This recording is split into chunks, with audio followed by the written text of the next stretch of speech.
Welcome to the Juice Box with Juice Springsteen, covering the week that was in professional wrestling.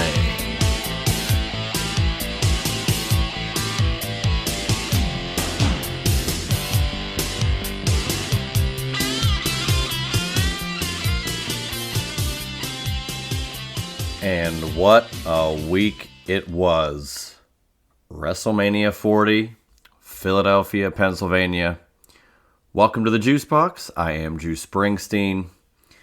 This is going to be a very, very loaded show. Loaded in the sense of I've just got, a lot to talk about, a lot of interesting insight from this last 5 or 6 days. Hopefully everybody enjoyed the last week. We had Wrestling for Sale with a SIP series. We had Triple Threat Theater. And then, of course, the back-to-back Night 1 and Night 2 of WrestleMania 40 predictions featuring Justin LaBar and Josh Eisenberg. Shout out to both of those guys for showing up and showing out and delivering, 2 great episodes to lead us into WrestleMania weekend. I'm going to dive into the entirety of the WrestleMania weekend here in a little bit as well. We're going to obviously discuss the AEW of it all in regards to the footage actually shown this past week on Dynamite of the all-in backstage interaction, brawl, Donnybrook, whatever, between CM Punk and Jack Perry, which now AEW is attempting to turn into storyline-based fodder, which would have worked had they kept CM Punk, but we'll get there. As always, follow me on Twitter at JuicySteen, Juicy Wrestling Closet on Instagram. You can also find the Juice Box on Apple Podcasts, Podbean at juicysteen.podbean.com, and of course on Spotify, the Juice Box featuring Juice Springsteen. I'd like to shout out Extra Cooler, who I met finally at the Wrestling for Sale pop-up. The guy who helped create the logo that is now the Juice Box logo from last week going forward. I'm very proud of the logo that he helped create. The design is fantastic. I also collaborated with friend of a friend of a friend of the show, Brad Martin, who has his own podcast, Clearing the Way, talking about small businesses. He also helped in collaboration with Extra Cooler to come up with the new Juice Box logo that I am very, very proud to have represent this podcast. It's a logo that, kind of, envelops what I am bringing to the table. I'm a WCW fan, historian, and this is a wrestling podcast, and it was just an homage to WCW and their Fall Brawl pay-per-view. So I was thrilled with how it turned out, and a shout out there to those guys.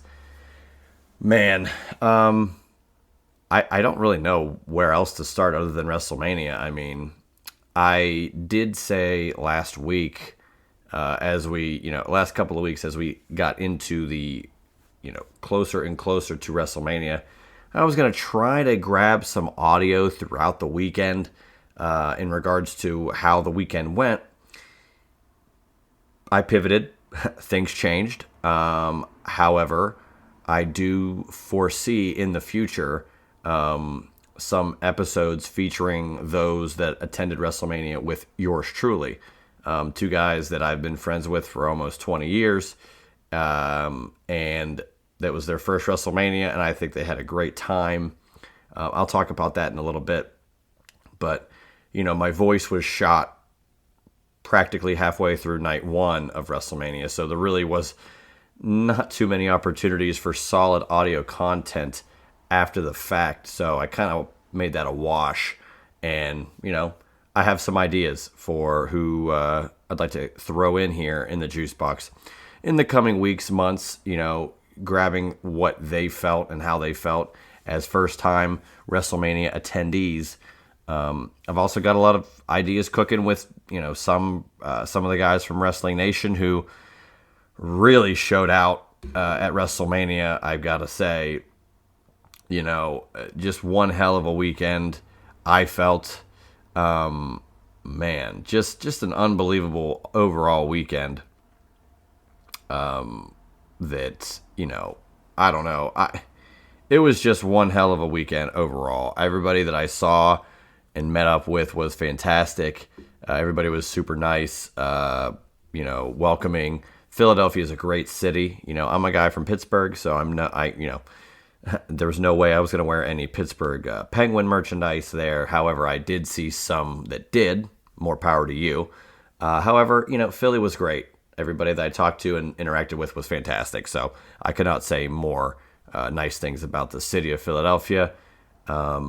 Additionally, the places around the city were fantastic. The travel in and out of the city were pretty solid.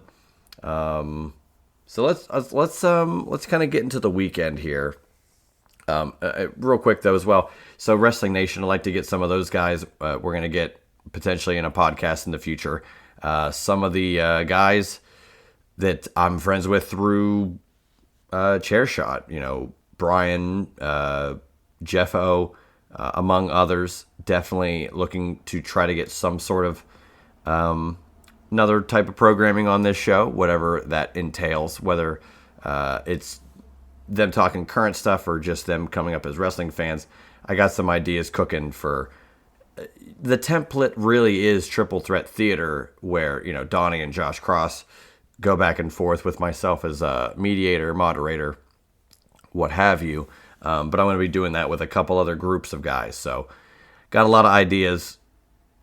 Time has to continue going forth, and I have to come up with better, more well-rounded ideas to solidify them, and we'll get those recorded and out there. So I'm looking forward to working with a lot more of you guys that do listen to the show as the Juicebox, attempts to grow now in its second year. So appreciate all the listeners to this point. Let's just get into it. I'm going to just run down pretty much the trip and then also just discuss WrestleMania as a whole and Raw of it all. And then we're going to close the show with the AEW insanity from last Wednesday night. So Thursday I went out, myself and my buddy Travis, who I've been friends with since, first grade. So we're talking, 1999, 2000, almost 25 years being friends with him. And he's grown up with me. He knew I was a wrestling fan for I don't know how long. He backyard wrestled with me at times. He helped do pyro for the Wrestling Figure Federation, if you were a fan of that programming on YouTube. And YouTube could pop back up in regards to the Juicebox. So stay tuned for that. I'm really kind of figuring things out on that end, but you might see the Juicebox have some content on YouTube going forward. A potential rebrand on my previous channel is underway, and I'll leave it at that. So we drove Thursday across the state, Pittsburgh to Philly. Had some rain, some interesting weather patterns come through. But really not that bad of a drive, and we got in decently and met up with our buddy C-Chat, who housed us all weekend, which thankful for him doing that, and his wonderful, wonderful girlfriend, Sarah, who was really the MVP of the weekend, scoring us some rides back to the place on Saturday and Sunday after WrestleMania, which saved us a lot of money. So shout out to her as well. But Friday was it. Friday started the whole thing. I went to the Wrestling for Sale pop-up at the Blind Barber in Philly.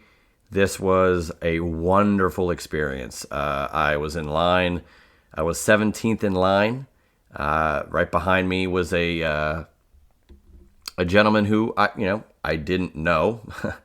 But I ended up talking to him, and, he's from Nashville. He's an artist. He is a pop punk country artist.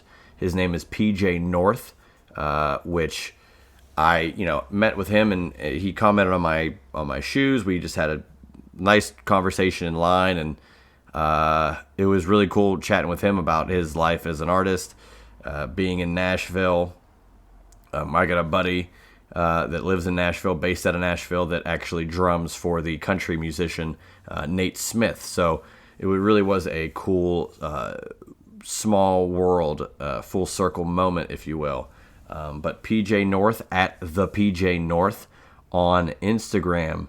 Additionally, he's got the Around the Mat podcast, which is, I think, about 11 or 12 episodes in. He's really just started this venture, much like yours truly. So shout out to the Around the Mat pod, a very Around the Horn-esque show, which I love. That was the type of show that Chairshot Reality had back in the day, and I love that type of banter with multiple wrestling fans. So check out at Around the Mat pod on Instagram, as well as at the PJ North. But met up with him. It was really cool chatting with him.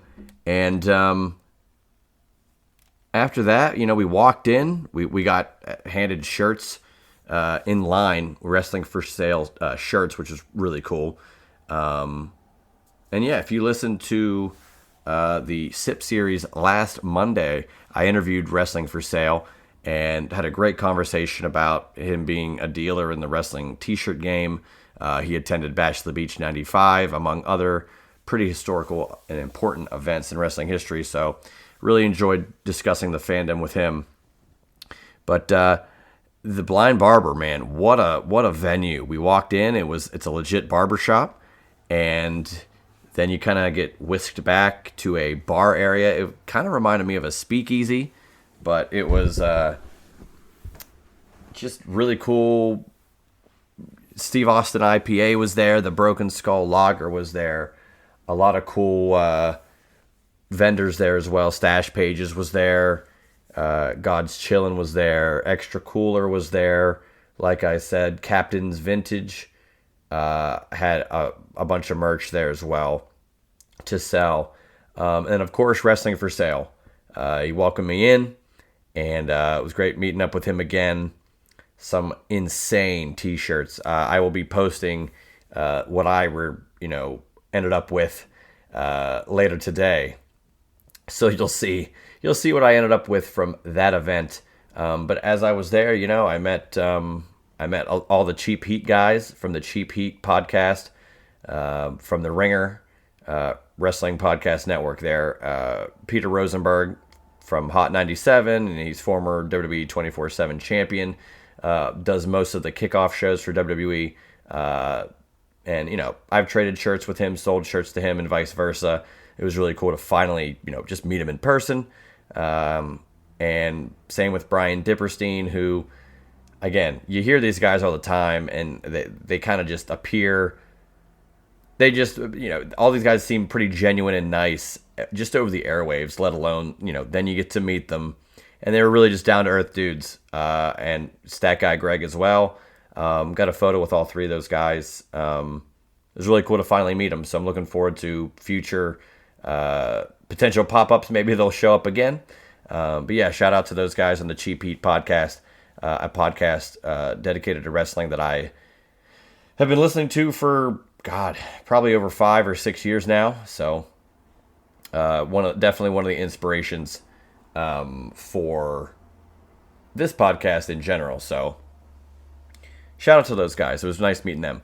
But yeah, what an event. A lot of just crazy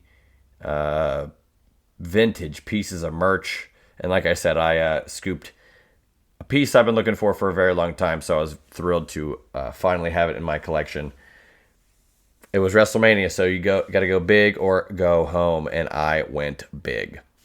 And then that, throughout the day, really not much else happened.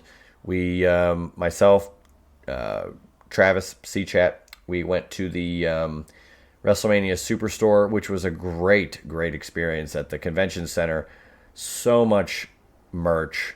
We got to see the big display of the new WWE action figures coming out in the next year or so. I got a photo with Bill McKenna, one of the guys that are really at the forefront of WWE and Mattel's action figure relationship. I thanked him for really dedicating a lot of time and effort towards the WCW action figures throughout the years, and looks like they're gonna have a Ultimate Collection Vader coming out soon, which I'm thrilled to get because it's a WCW Vader in the Ultimate form. So you get multiple heads, multiple hands, the WCW title from the 92 to 94 era, which is my personal favorite wrestling title of all time. So I'm looking forward to that, but it was really cool seeing all the new products coming out in the next year or so and chatting with Bill as well. After that, not too much else happened. We went to the Reading Terminal, which was an amazing farmers-ish market, but it was any type of food you wanted, they had. Breakfast, lunch, dinner, deli, barbecue, ribs, chicken, fish, bakery, deli, coffee. I'm just a regular market. There's so much stuff you could have gone there for, and I'm really leaving out a lot. But check it out, look it up. The Reading Terminal, an amazing spot. After that, kind of settled in, and that was really night one for myself in Philly. But let's get to it. Night one of WrestleMania. I checked out the block party, which happened, I believe, near the Suplex Vintage Wrestling store, where Westside Gunn was having a little pop-up of his own and could meet fans as well. I did not stand in line for that because I was going to night one of Mania and didn't want to spend all my time in line. But they had a wrestling ring outside in the street, blocked off the whole road. Joey Janela wrestled, Nick Wayne wrestled. It was a really cool event, and awesome to see so many wrestling fans packed in for such a cool event there. Ended up going and dining at Ralph's Italian restaurant, which is, unbeknownst to me, lo and behold, America's oldest Italian restaurant, which was incredible. One of the best chicken parm dishes I've ever had. So that was well worth it. A landmark in Philly and in the world, which is really cool, or in America. So that was damn good. And so we get to night one, man. Night one of WrestleMania, Xfinity Live, which is like a huge bar live venue where there's a bunch of screens to watch sporting events or whatever, wrestling, and they played a whole bunch of top 40 WrestleMania moments, like YouTube clips, and just so many people getting ready for the event. It was a great way to lead into night one of WrestleMania. Let's get into the wrestling of it all, though. I mean, this was such a solid 2 nights of wrestling. Night one was packed, 7 matches. I felt that it was really, really strong. Both nights were very strong. Just so many great little moments. I'm going to try to catch all of them, or as many as I can. The night started with Rhea Ripley retaining against Becky Lynch. Becky came out through a CGI image of her book, which I thought was cool. And I'll discuss this just now. We'll bring it up because night 2 was a lot better off. But the weather was pretty solid night 1 and night 2. However, the wind on night 1 really hurt, I feel, the crowd interaction with everything going on. It was very chilly by the end of the night. Night 2, however, wasn't as windy and was a little bit more tolerable in regards to temperature. So I feel like the energy of the night was just way, way higher. And it showed, I believe, rewatching it back on TV on Peacock. But Rhea Ripley gets the victory against Becky, which I did predict. I felt that was the right call. Rhea is the future of WWE, and Becky's the veteran. She's had her moments. Let's get Rhea her big moment. Another big moment rather for her, as she keeps adding to her resume as women's world champion. And I do believe WrestleMania 41, barring anything crazy, let's have Rhea and Bianca Belair. That I think is the match that I, among other people, would love to see. So let's see if that can come to fruition in a year's time. But great opener, I thought. The six-pack ladder match for the tag titles was great. Both sets of titles had to be retrieved, and of course we got them split. Of course, this is coming out Friday, so who knows what's going to happen tonight in regards to the SmackDown Tag Champions, because even though Grayson Waller and Austin Theory, A-Town Down Under, won the SmackDown titles, man, they paid for it. Took a power bomb through a ladder and just got they paid for winning. But Awesome Truth get the Raw tag titles, a great moment. Didn't really predict that altogether, but I did think Awesome Truth should win some part of it. I'm glad that they did win the Raw ones. So we'll see if the tag titles, are elevated now that we have two separate titles, two separate teams on the brands. I'm hopeful that it really leads to solid tag team work going forward, and we get to see multiple tag matches per PLE, but only time will tell. Rey Mysterio and Andrade defeated Santos Escobar and Dirty Dom Mysterio. Somehow nobody, and I mean nobody, turned on Rey Mysterio in this match, which I felt was very obviously going to happen, but it didn't.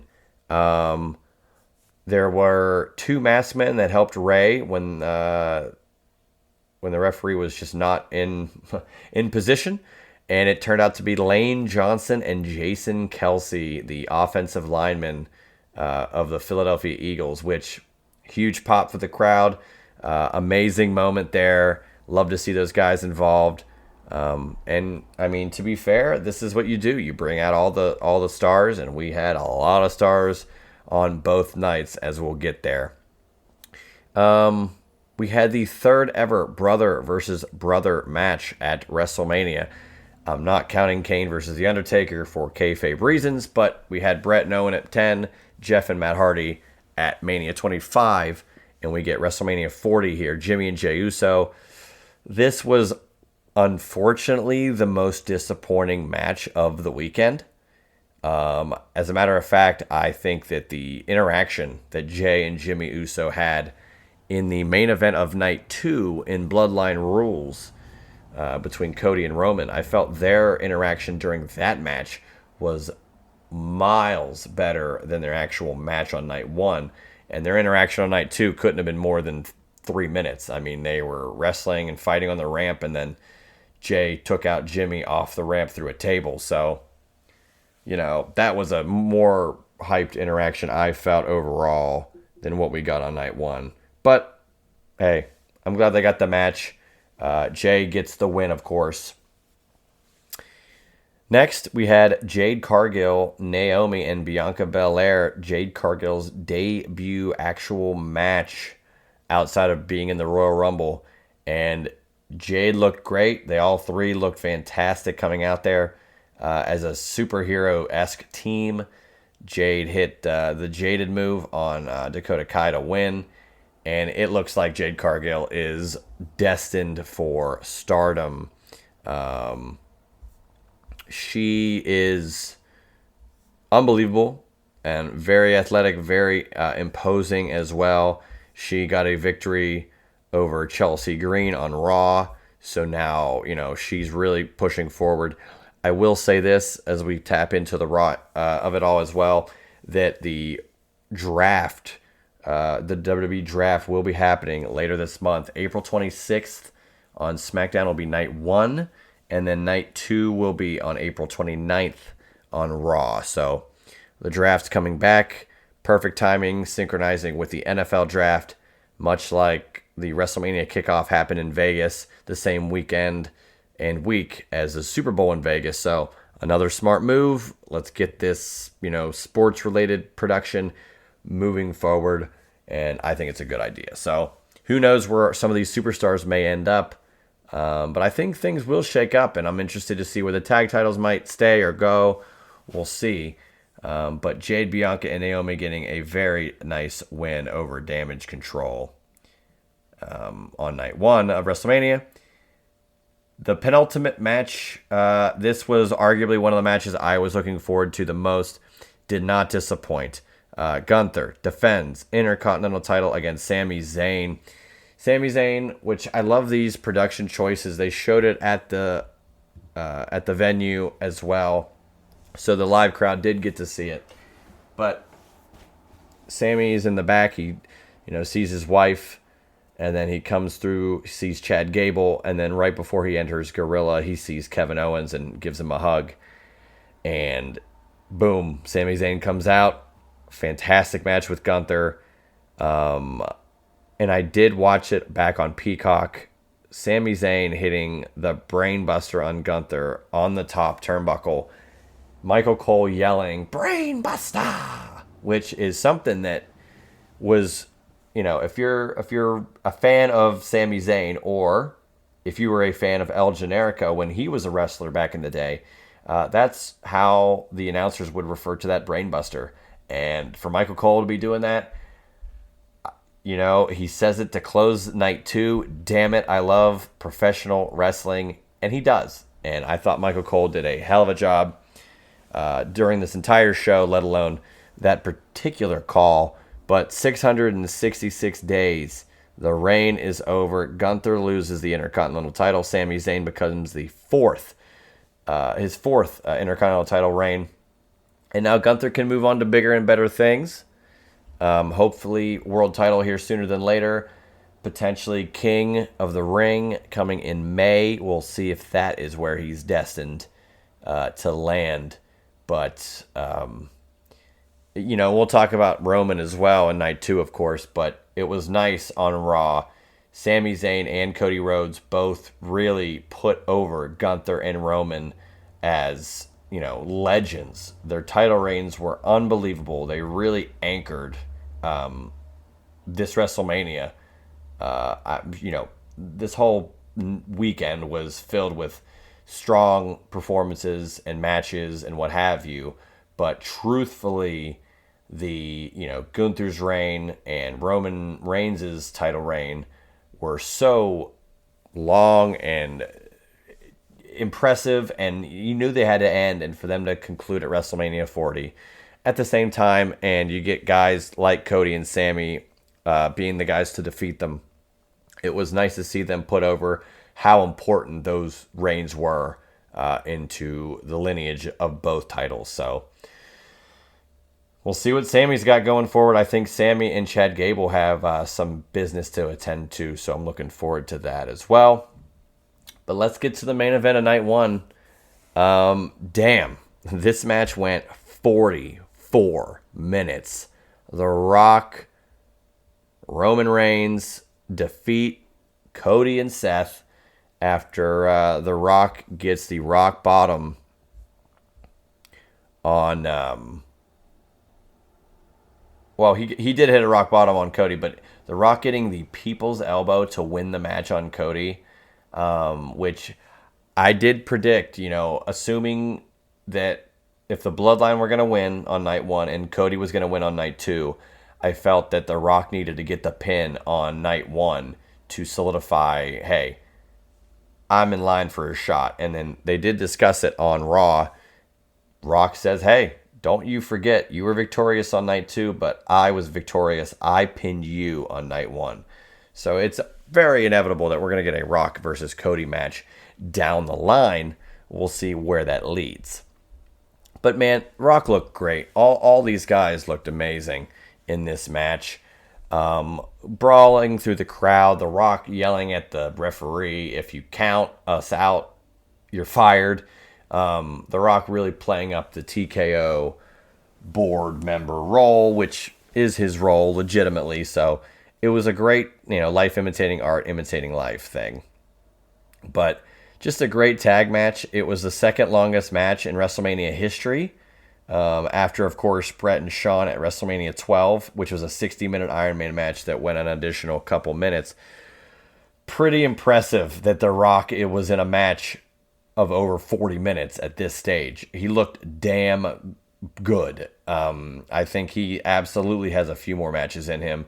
And we'll get to night 2 and what a match that I wish would happen. We got the moment, and I've been clamoring for it for so long. Could we get it? I'll talk about it here in a moment. But yeah, night 1 ends with The Rock and Roman standing above Cody and Seth, which I felt was the right call. Sure, the Bloodline is the winner of the night. Cody is screwed for night 2, and all the heat was on the Bloodline. But that's exactly what you wanted, because you wanted Cody to have to traverse every single potential obstacle to win and finish his story. And he did just that. Night 2. So let's get into night 2 first. Night 2, the day was really kind of a slow day for me. My voice was shot. I sat in those stadium chairs all night. Same on night 2. I'm still recovering from that. And night 2 was great. We all three, myself, C-Chat, Travis, went to the Tailgate Joe tailgate, which, we used the code from friend of the show, Andrew Baydala, who formerly Ticket Drew. He's still Ticket Drew in my phone. But, Tailgate Joe had a great tailgate back at 2019 for WrestleMania at MetLife, and they do a great job for Jets games and whatnot in the area. So him having this setup was a great time for us three guys. Did not run into Drew, unfortunately. He had some other things to attend to, so he actually was not there. But did run into JD from New York, which, I know, polarizing figure in the internet wrestling community. But I've known him for almost 10 years now. I've met him back in 2015. He's an interesting guy, an interesting cat. I don't know if it's fair to judge somebody based on their internet or on-screen persona, if you will. I think if you peel back the curtain a little bit, you will find that a lot more people are, you would be more intrigued or surprised by the aura or just the demeanor of certain people outside of, maybe their over-the-top portrayal, if you will. Just, let alone, not just talking JD. I'm talking anybody, really. If you meet these guys, a lot more than not, they're down to earth. So JD, he looked pretty fried though. He had the tailgate from the day before. They did the live podcast earlier on night 2. So it was really cool seeing him and catching up with him for quite a long time. It was a nice moment to catch up with him for a bit. It had been a long time since we had chatted in person. So shout out to JD. But then we go into night 2, and I will say this. So Stephanie comes out for night 2 to hype the crowd. I didn't mention that night 1, Triple H came out and said, look, this is a new era. And we had been talking about this. One of the last episodes I published before this weekend was, the Renaissance era. This is what this is. And I don't know if that term will stick. It seems like the Paul Levesque era is going to be what sticks.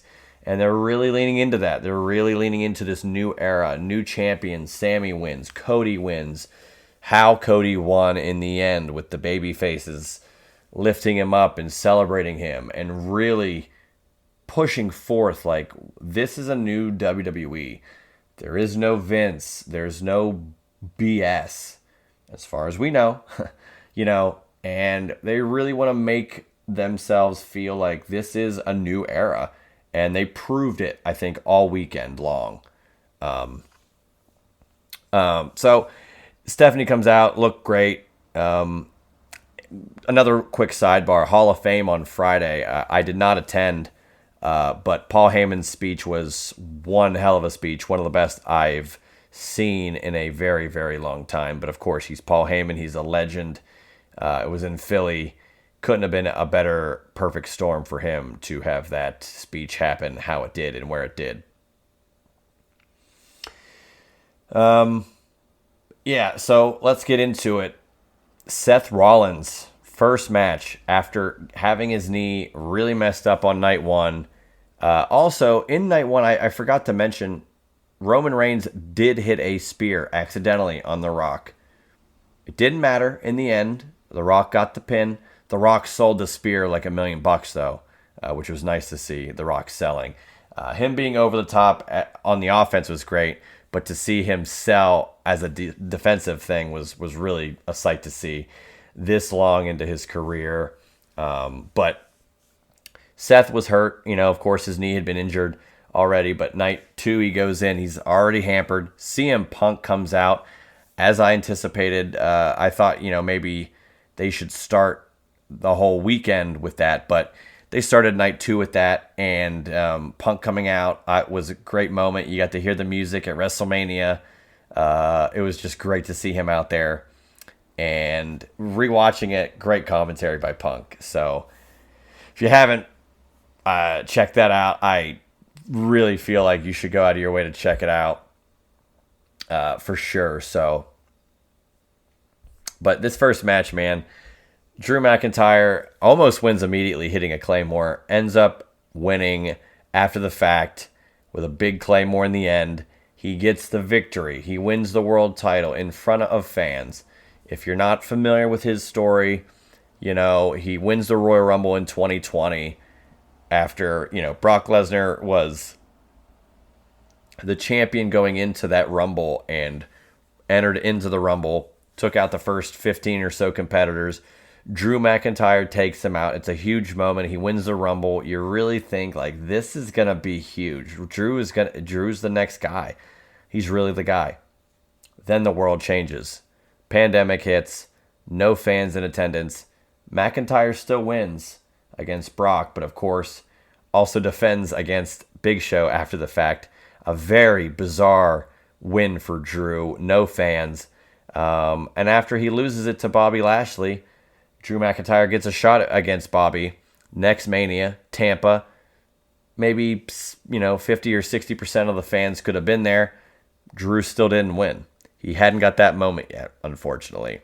So now he gets this moment in front of the fans, but he cannot leave well enough alone. Crawls onto the announce table and just starts talking trash to CM Punk. I love this feud, by the way. It's so good.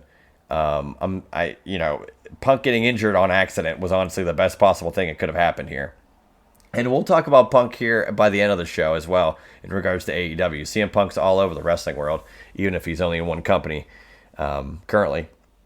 But Punk, after getting, Drew does the suck it taunt and Punk had enough. He tripped McIntyre, took his brace off his arm and beat McIntyre down with it. And then we get the great Triple H turning his head meme for the Judgment Day music. Damian Priest comes out, cashes in Money in the Bank finally. After all this time, he does cash in at WrestleMania. First time since WrestleMania 31 where the cash-in happened at a WrestleMania. And Rollins was involved with both, which is pretty damn cool as well. Drew McIntyre gets the choke slam from Priest, and Priest is your World Heavyweight Champion. We'll talk. I'm going to kind of splice in some stuff from Raw as well. Jey Uso gets the win in the Fatal 4-Way and will go against Damian Priest. I'm not sure if that'll happen at Backlash in France or not, but we shall see if that's where they want to go. But Priest, first Puerto Rican champion, world champion in over 50 years. Literally since Pedro Morales. So pretty legendary company there. But great moment. Great opening match. it sets up so many things. You have Punk and Drew without a title. At some point, you'll get Punk Drew probably for a title. You get Damian Priest being able to defend against whoever, and now we get Jey Uso.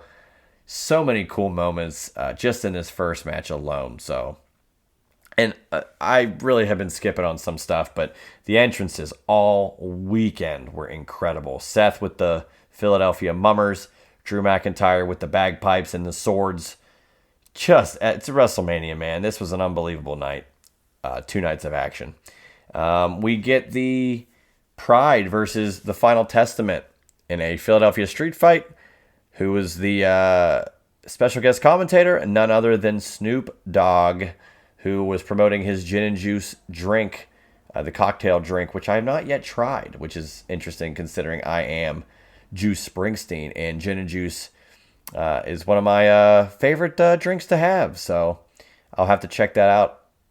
Hopefully find some cans here. But they also had a special guest referee, none other than Hall of Famer Bubba Ray Dudley, who was really kind of, calling it down the middle until he didn't. And Cross got in his face, and Bubba had to put the glasses on. Did the get the tables spot, did the what that spot, and it was just great. A lot of crazy spots. A lot of crazy spots I didn't mention on night 1 as well in the ladder match.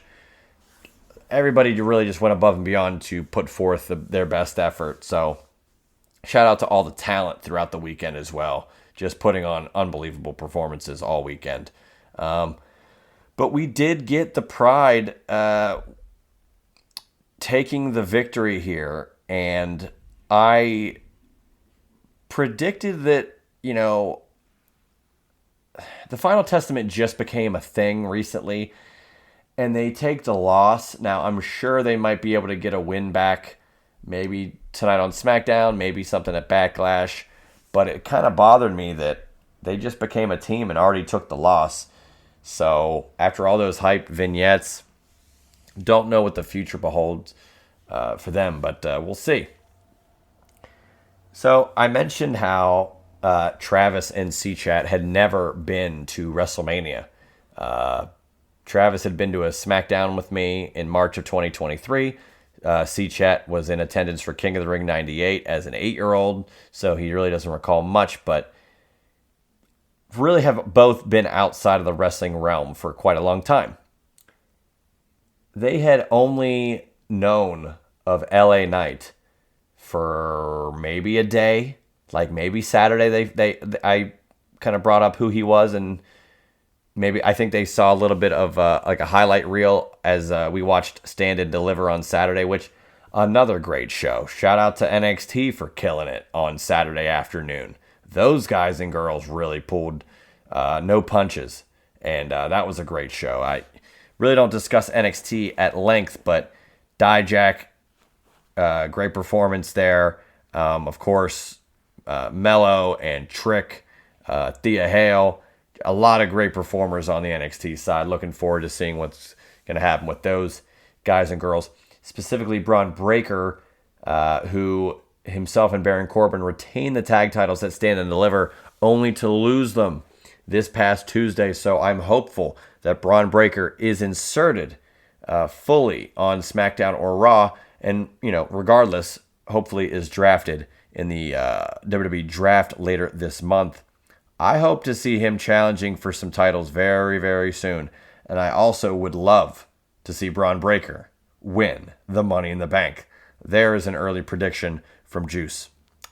Braun Breaker, Toronto, win the Money in the Bank.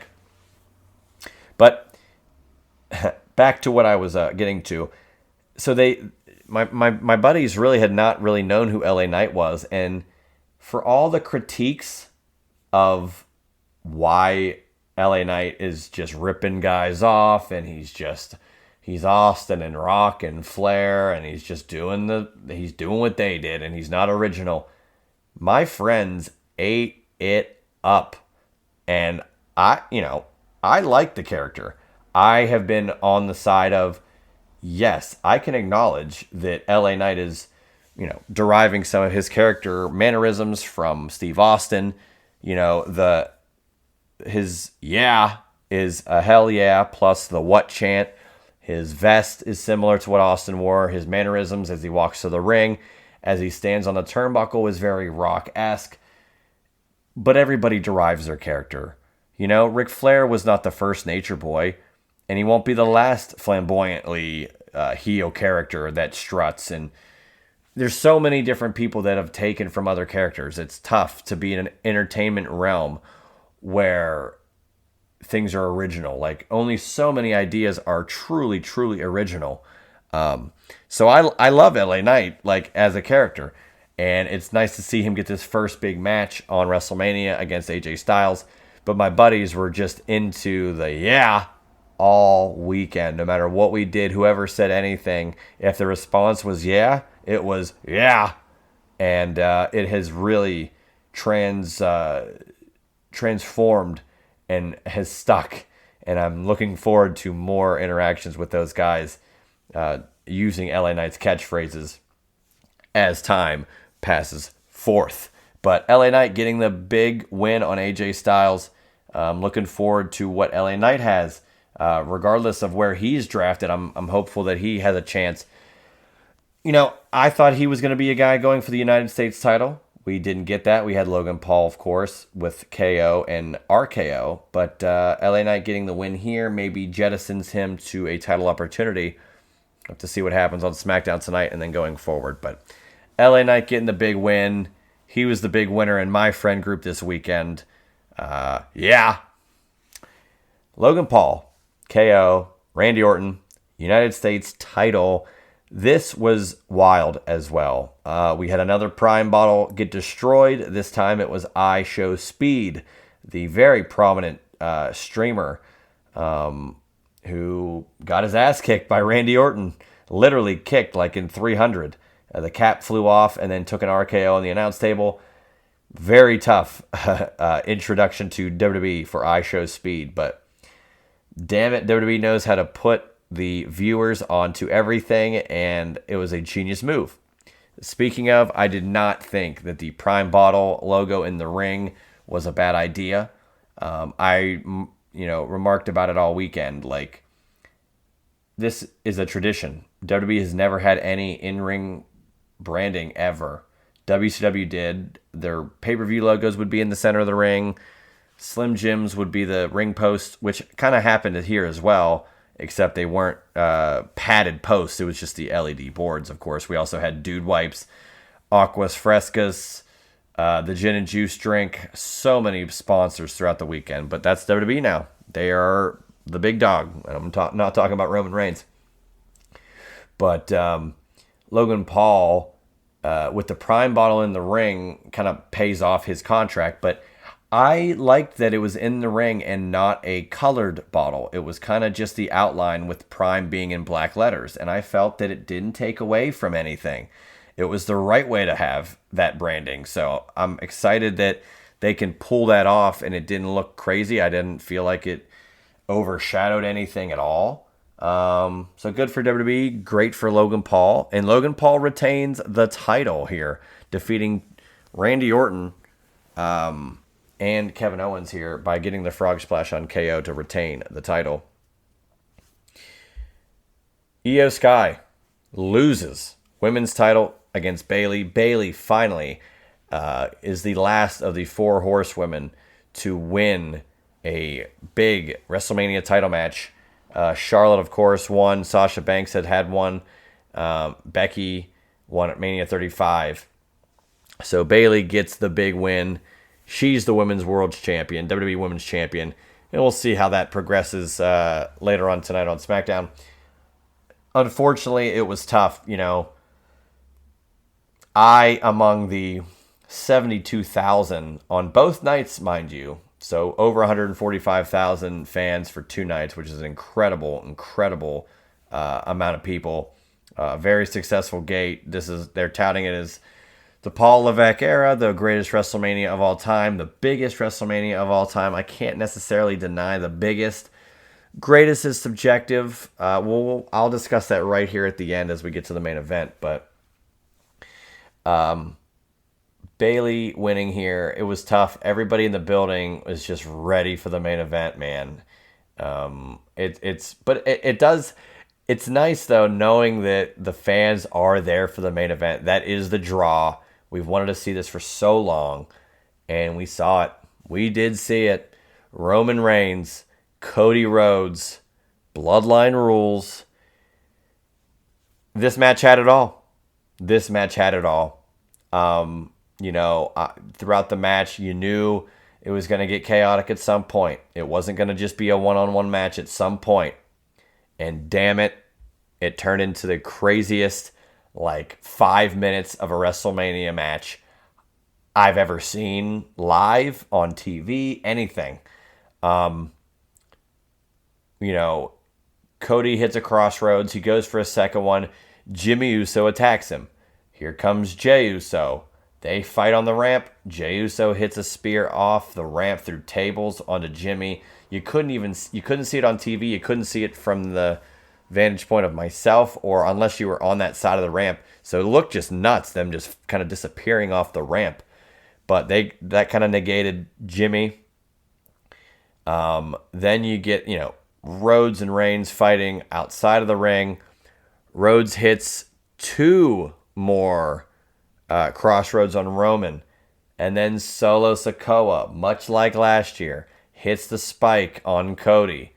And you're like, damn, here we go again. But you just knew something was going to happen. And Solo had an interaction with John Cena back at, was it Night of Champions or just Crown Jewel? It was in the Saudi Arabia show, and Solo defeated John Cena. So you knew the receipt was eventually coming. John Cena has, he also lost to Roman at a certain point at SummerSlam 21, I believe. But you get the huge pop for Cena's music. He runs to the ring, a long rampway, by the way.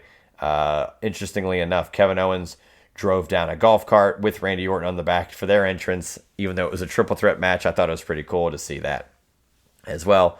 I'm trying not to go back and forth, but I keep remembering certain things that happened. It was just such it honestly was a blur, but so much was packed in the 2 nights, let alone the 3 nights I was there overall. But so we get Cena coming down, and then, man, he takes out Reigns with an FU. The attitude adjustment, excuse me. Hits Sikoa with the attitude adjustment through the announce table. And then The Rock's music hits. And damn it, we got The Rock and Cena face-to-face in the ring. 11 years after Mania 29. 12 years after Mania 28, where they had their first encounter. Once in a lifetime, then twice. I have been pining for a thrice-in-the-lifetime match because both guys got a win, and I'd love to see who gets the big deciding win between the two. I have chills right now. I'm doing The Rock, slapping the arm, feeling the goosebumps, just thinking about it. But Rock and Cena in the center of the ring was unbelievable. You want to talk electricity? I just got chills just remembering that happening. Of course, Rock takes out Cena though. Rock hits Cena with a rock bottom, much as he did at Mania 28 to get the victory. And then this moment kind of was underwhelming, but it led to a great moment, even so. The Shield's music hit, and among pretty much everybody in the building, everybody at home has admitted this, for some reason, because Seth had been kind of out after his match, a lot of us kind of thought, is that going to be Jon Moxley? Is Dean Ambrose going to come out here and help involve himself in this match? Is this the craziest moment in the history of professional wrestling? Of course, it was Seth Rollins. He had the gear. He dyed his hair again purely for this spot. He got taken out by a Superman punch immediately by Roman. And it was kind of, you couldn't really tell. Everybody thought someone was coming through the crowd, and even on the camera feed, it was kind of awkward. But he gets taken out, and then, it looks like The Rock is going to take out Cody. He's going to whip him with the Mama Rhodes belt. He's poised to hit him. And we didn't get the glass shattering. But it was genius because the glass shattering was what every person in that building and watching at home thought was going to happen. And instead, we got the Undertaker's gong. The lights go out. The pop was immense. On TV, it was unbelievable to hear how loud the reaction was when Undertaker's music hit, or the gong hit, rather. Taker is right behind The Rock, an amazingly framed shot. And, The Rock and Taker have had their fair share of moments. Vengeance 02 with the triple threat with Kurt Angle. I mean, plenty of matches throughout their history. The Undertaker specifically has had a hell of an interaction with the Bloodline.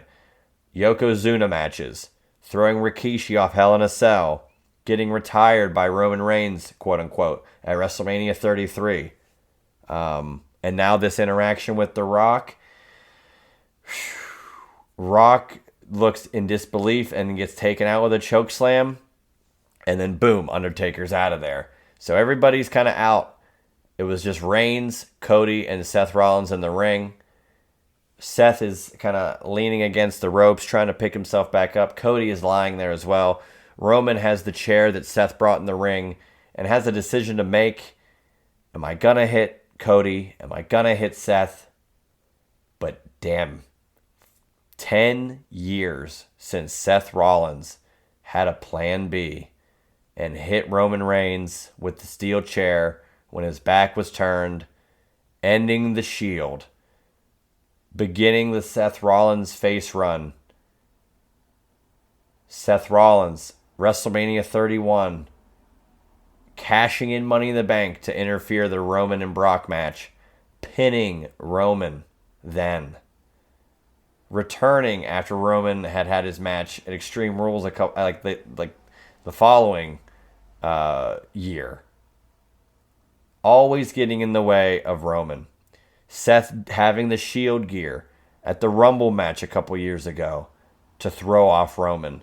Seth Rollins has been the thorn in Roman's side ever since Seth turned on the Shield and got out of there.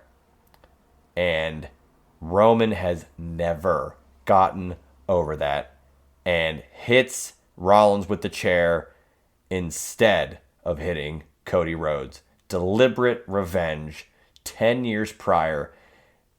If you've watched wrestling at all in these last 10 years and you know that, to know that Roman's downfall was that he could not get over the betrayal of the Shield, which brought him in to the WWE, is incredible storytelling.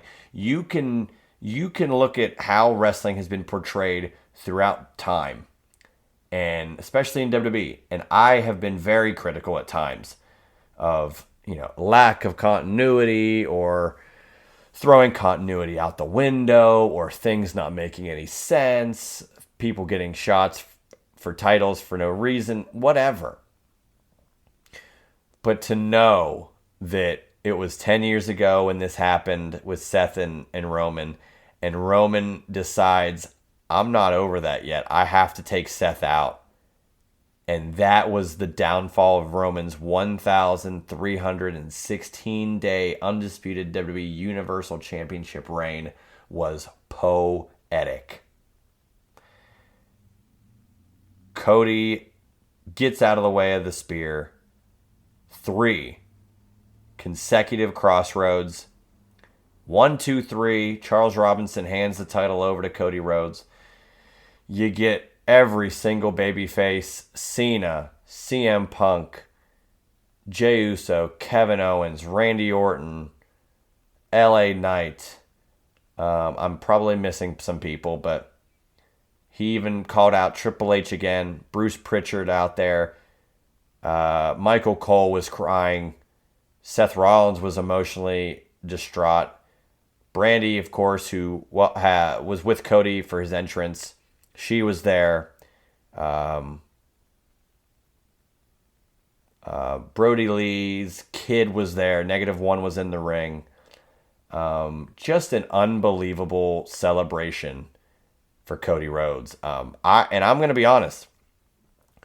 I was chills, goosebumps, going crazy for the majority of this match, the majority of the weekend, and I told you I'm getting chills talking about certain things and whatnot, but not Cody wins.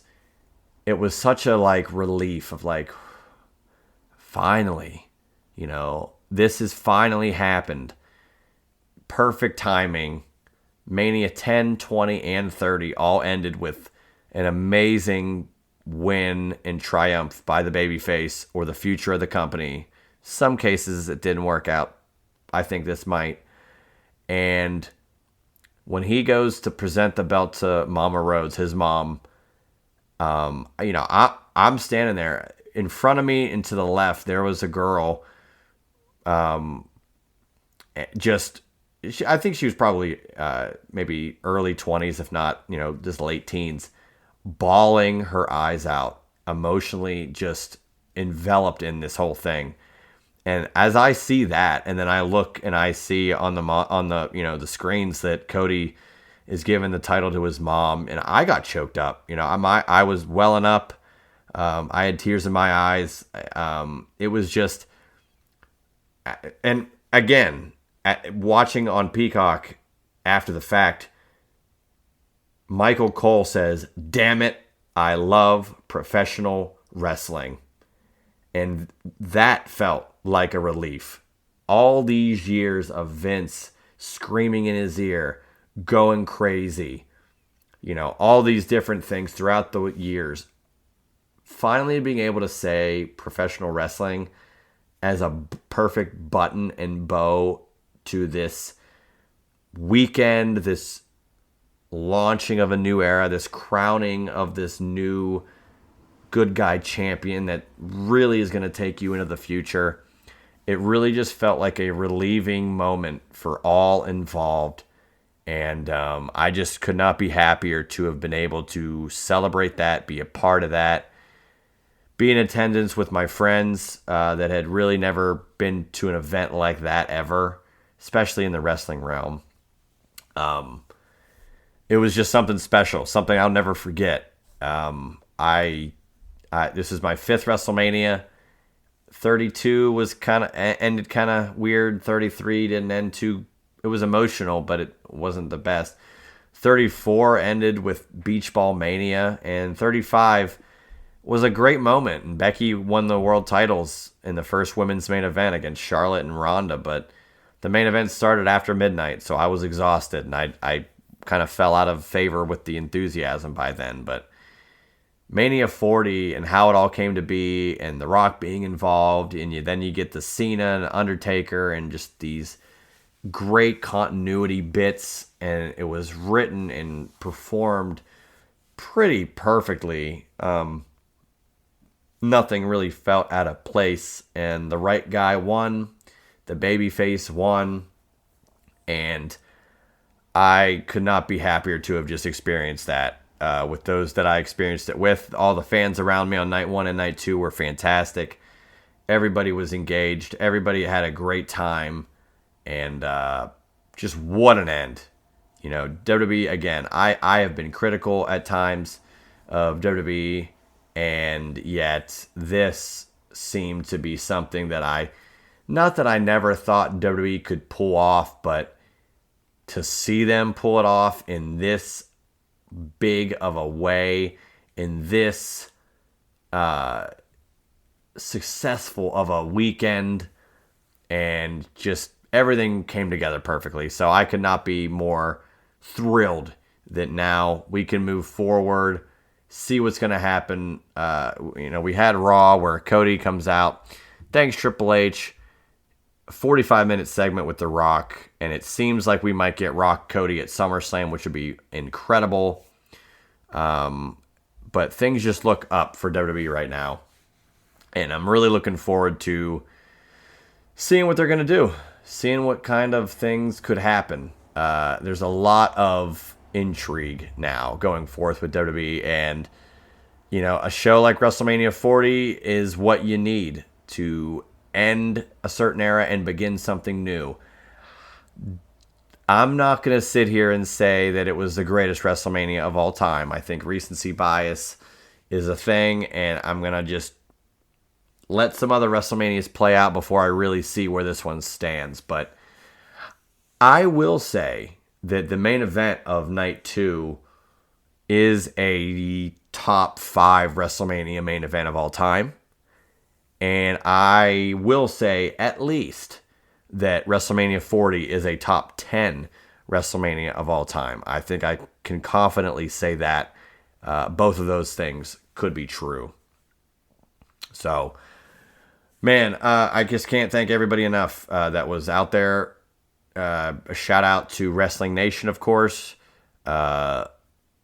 Loper, Lucas, Josh Cross, Brian, Jeffo with the Caitlin Clark jersey.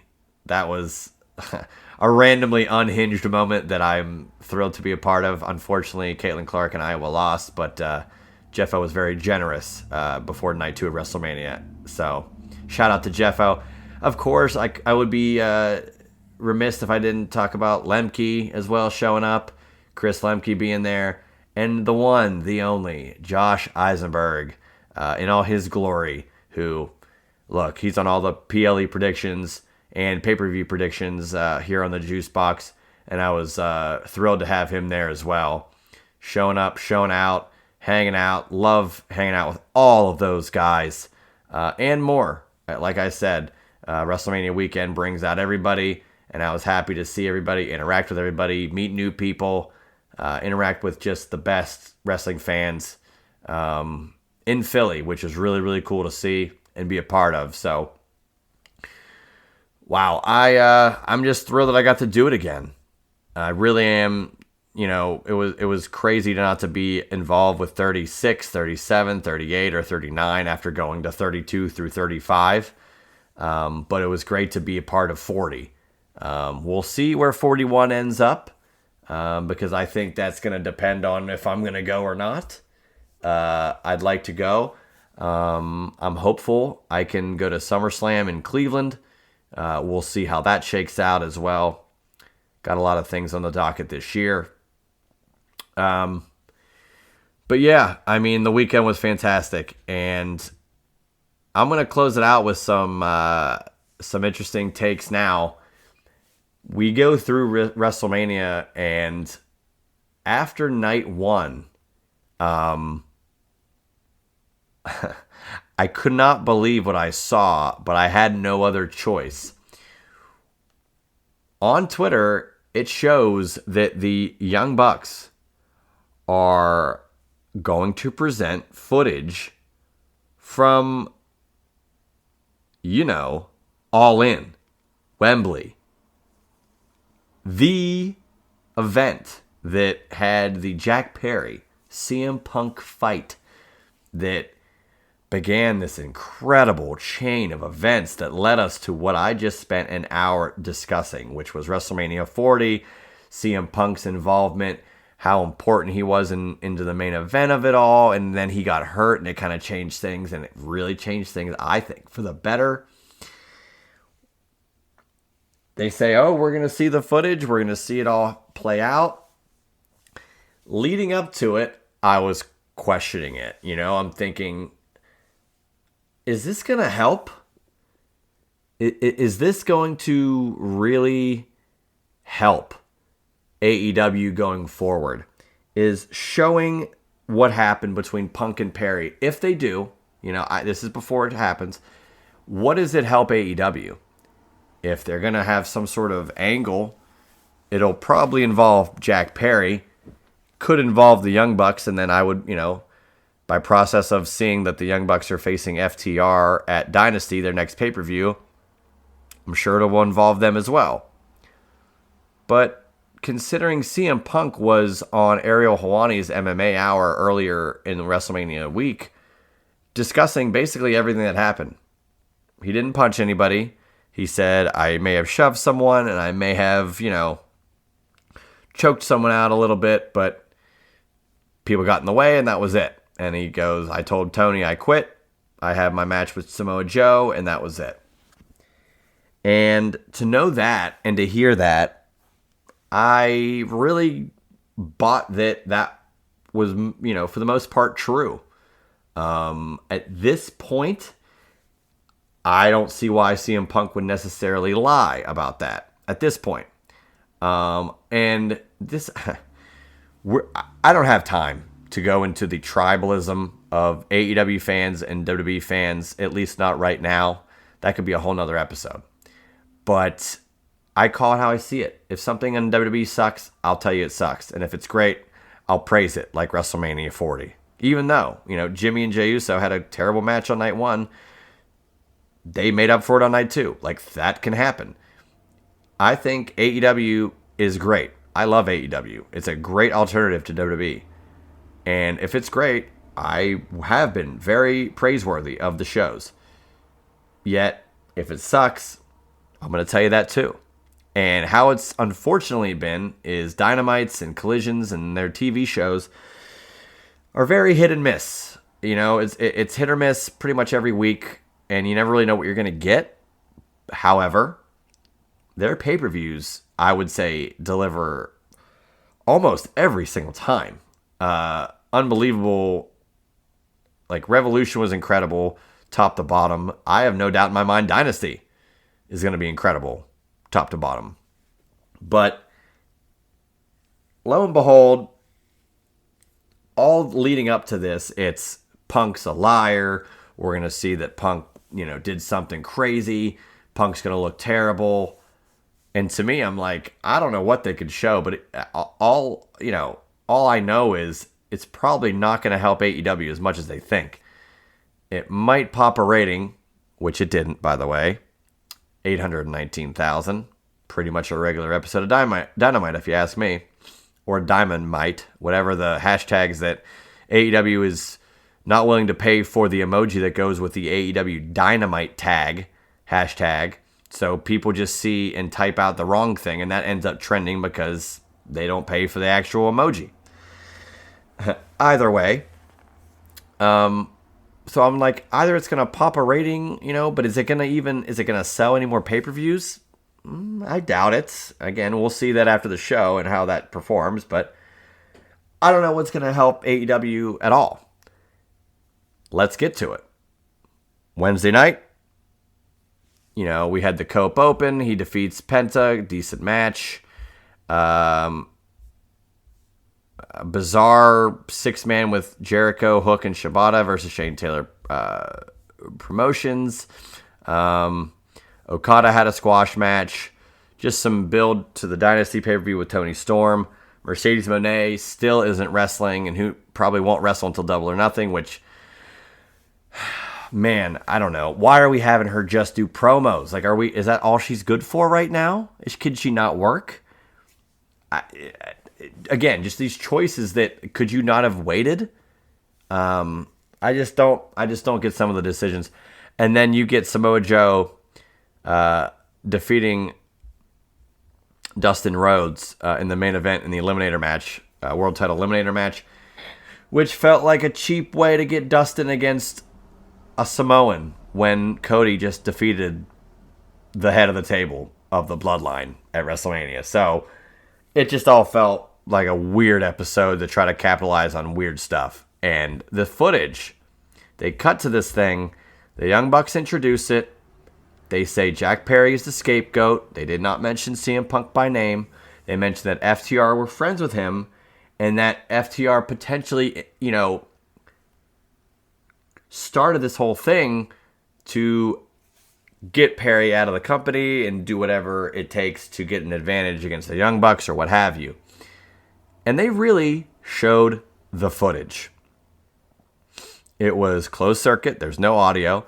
And you see Punk walk up to Jack Perry. It definitely seems like he instigated it from that angle. You don't know what was said necessarily. And we all know what happened with the pre-show, with the, Real Glass, Cry Me a River. So Jack Perry kind of initiated it, to be fair.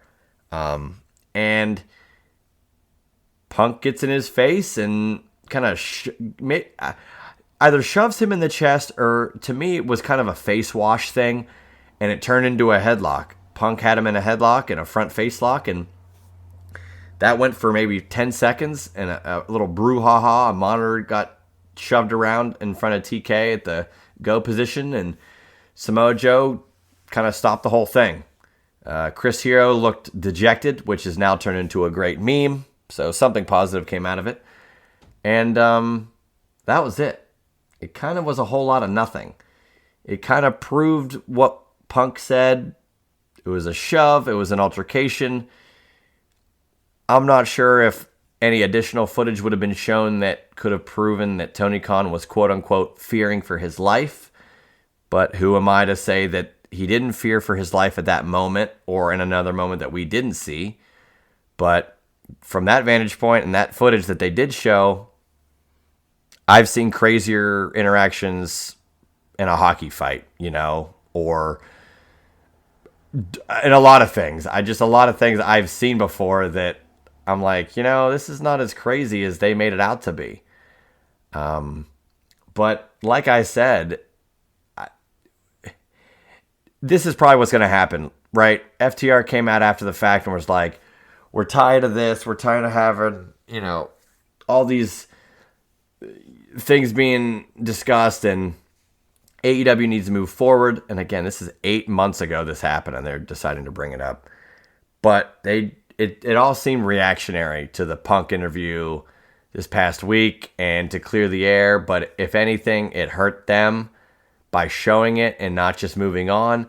I think it only helps CM Punk. It really helps Drew McIntyre. I cannot wait to hear the fodder from him when he gets a chance to talk on the mic next. But FTR, sets up a match. They're already having the match with the Young Bucks. I have no doubt in my mind that Jack Perry will somehow involve himself and cost FTR the match. And if that happens, well, hope that moment was worth it. I hope putting this on TV and getting 819,000 viewers, pretty much a standard episode of Dynamite, was worth the discourse, the negativity, the trending of WCW 2000 on Dynamite as Dynamite happened. Not things you want. I watched WCW in 2000. It sucked. A lot of it was not great. And I'm not going to say AEW on this past week was similar to that, but I saw Tony Schiavone's reaction to the footage being aired, and it did not look like he wanted to be a part of it. And I felt that same sentiment watching him at Bash at the Beach 2000 when that all went down with Jarrett and Hogan and Russo. So the similarities are there. To me, what's most comparable is the desperation. Not that AEW is in a slump or like they're having terrible TV. I mean, Will Ospreay is an amazing guy coming in and cutting great promos every week, doing great work in the ring, banger matches on pay-per-view, and pretty much everybody having great matches on pay-per-view and being a solid locker room overall. But to me, it's like the desperation of, we got to get back at Punk. How dare they talk about us? Man, just ignore them. They can be your competitor and you not acknowledge them. You can be similar to WWE, but still be the alternative. You don't have to be so black and white about it. Yet, Tony Khan feels the need to do so. And it's his company. It's his money. And he'll take AEW wherever he'd like to take them. And that's fine. I'm here to just analyze what I see. And I felt like it was an unnecessary move to do that. An unnecessary response to an interview that wasn't even on WWE TV, But we'll see what the pay-per-view numbers show. The viewership didn't really show much of an improvement because of the footage, so not sure what AEW gained outside of the negativity all Wednesday and Thursday from the internet wrestling community and Twitter, which normally I would say is the niche audience, but it is AEW's audience. They don't have too many casual, random wrestling fans that might not watch, WWE all the time, or they're just casually wrestling fans. Their ideal audience is the hardcore internet fan. So for them to kind of not love it, take a dump on it, whatever you wanted to say, is kind of damning. And I'm hopeful that they can kind of right the ship and finally move on. I mean, I'm sure it won't be moved on when Jack Perry comes out and he's got the scapegoat armband or t-shirt or whatever. Unless Jack Perry does a complete 180 and turns out to not have the charisma of a traffic cone, great. But if he comes out and starts cutting promos and starts referring to someone that's straight edge or a punk backstage, whatever reference that he could do to not necessarily name drop CM Punk, but we know who he's talking about, then this is just another futile attempt to be something that they shouldn't be attempting to be, which is an alternative that seems jealous, an alternative that seems that they're punching up to a company that they can never touch, and they should stay in their own lane and be the best company they can be. Be the alternative, but be yourself. Don't try all these outlandish things to be better or, be separate. WCW did things their way, but tried things their way. The Attitude Era didn't start until after the NWO was created, Otherwise, who knows if WWE would have ever gotten out of the everybody has a job gimmick thing and TL Hopper and the Goon and who knows if that happens if the NWO doesn't happen. WCW took a chance at an angle that they felt was different. WWE had never really done that before. And it worked. And it was successful. And WWE had to step up. And they did. With DX and the Attitude Era. And Steve Austin being a huge star. And the TV-14. And that's what you need to do. You need to do your own way of programming. All at the same time by being different. It can happen. That can happen. But you got to be willing to do it. You got to be willing to take the time and make that effort. You can't just sit around, hope everybody goes, oh, wow, they're going to show the footage. CM Punk's a punk. He's a liar. CM Punk went on a MMA show and talked about the incident and was kind of like, yeah, this is what happened. Was he very excited over it? No, he just kind of plainly talked about it. AEW took an entire segment of TV and showed it and dissected it and tried to make CM Punk look like such a terrible person. And even if he is, he's not on your TV. Why are you talking about a guy who's not on your programming anymore? Not only was WCW 2000 trending when AEW Dynamite was on, but CM Punk was trending. The fans were chanting CM Punk in a moment. Is that what you want? Tony, do you want people to want CM Punk on your programming when he's not there? Do you want to have someone who's not involved week to week trending because of your show?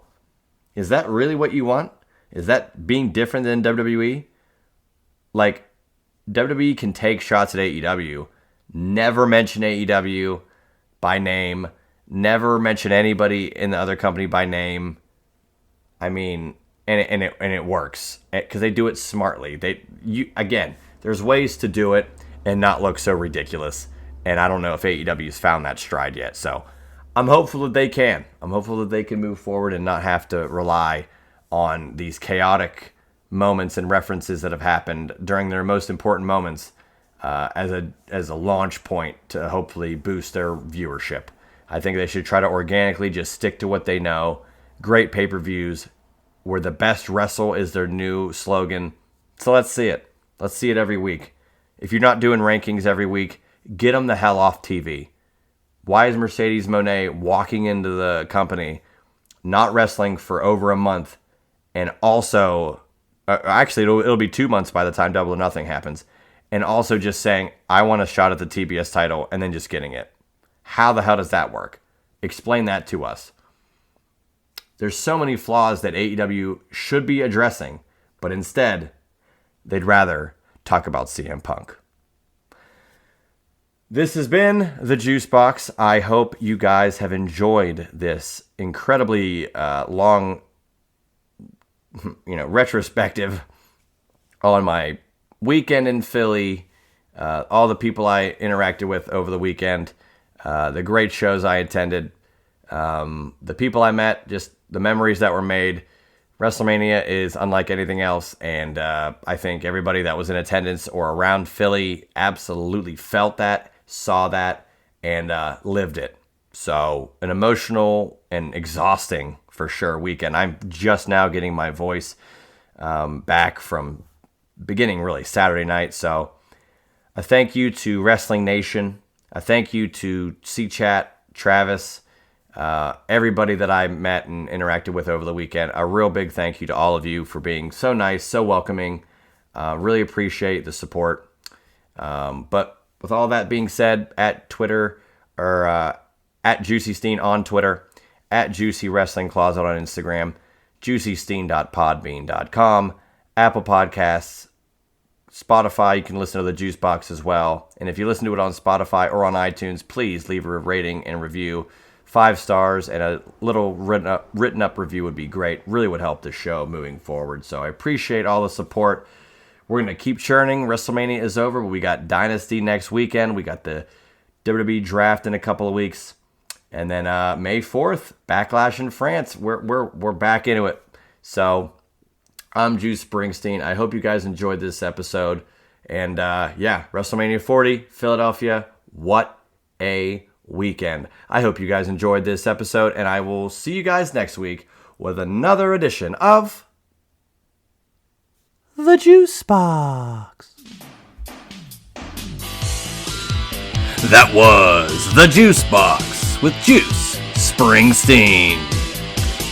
Make sure to subscribe to The Juice Box wherever you listen to podcasts.